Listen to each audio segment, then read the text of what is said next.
Thank you.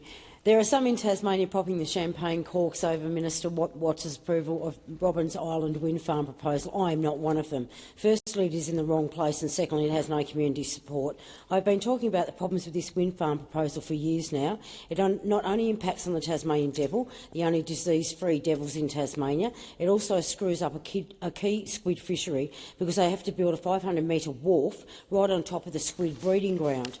The really crazy thing is that there is a much better proposed wind farm a few clicks down the road at Whaleback Ridge, in stark contrast to Robbins Island. The Whaleback Ridge proposal has broad community support. It doesn't have to rip up farmland because there is an existing power line. It doesn't impact the forest because it's all on button grass.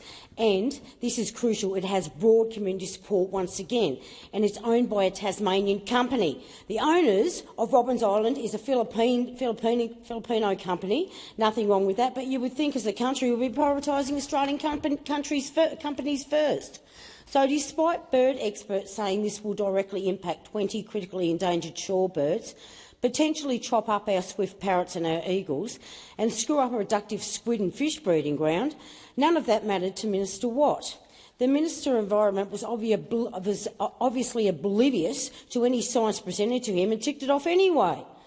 I'm not against development of renewable energy, but we need it. It lowers our emissions and provides jobs, but these things need to end up in the right place, and, once again, you need to take the community along with you.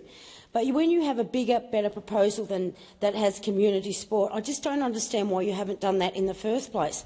I would love to know exactly why you picked that proposal when the other one, and it had offers to train its people at the Burnie TAFE, you have done what you have done. Beggars belief.